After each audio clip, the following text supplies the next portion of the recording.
more toy.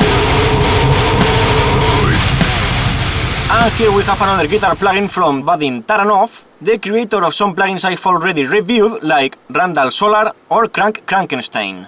And this is the 6505, and it emulates the preamp PEAVEY 5150. And here we have the input where we can adjust the audio level that comes into the plugin. The less level comes into the plugin, less distortion it will have.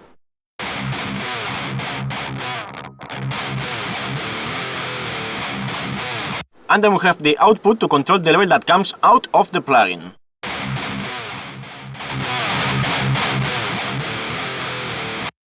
And once we have the input level we want, we can adjust the amount of distortion.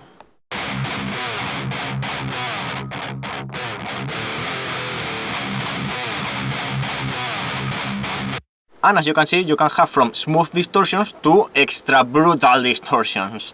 And then we have the classic 3-band EQ with low, mid and high frequencies.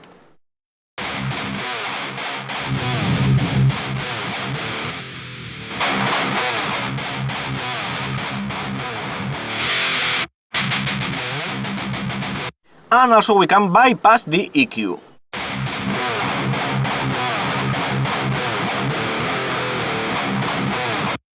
So this bypasses the tone stack. It has a slightly different sound. I prefer to enable the EQ even with all by default. And then we have the overall, the post gain.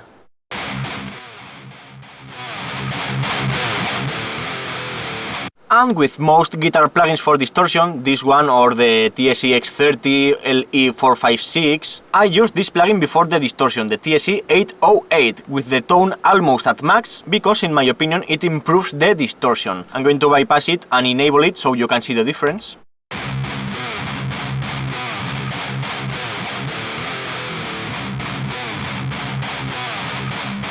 It removes some dirty low frequencies and the distortion is more clear. So here's my recommendation for most distortion plugins. Before the distortion, use the TSE 808 with the tone almost at max. Not at max, but almost. And here you see the impulse response, and it's what's really going to give the tone to your guitars.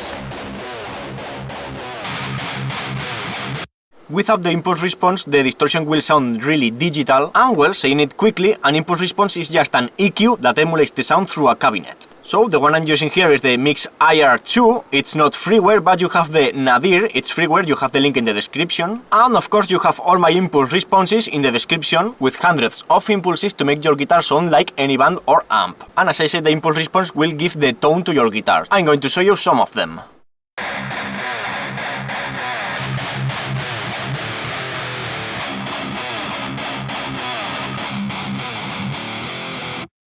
So as you see, you need a good distortion plugin for a clear distortion, and then an impulse response to give it the tone you want. And well, I hope you enjoyed this plugin. It's freeware, you have the download link in the description, and at the end of this video I'm going to show you this full song. And as usual, I hope you enjoyed this video, and see ya!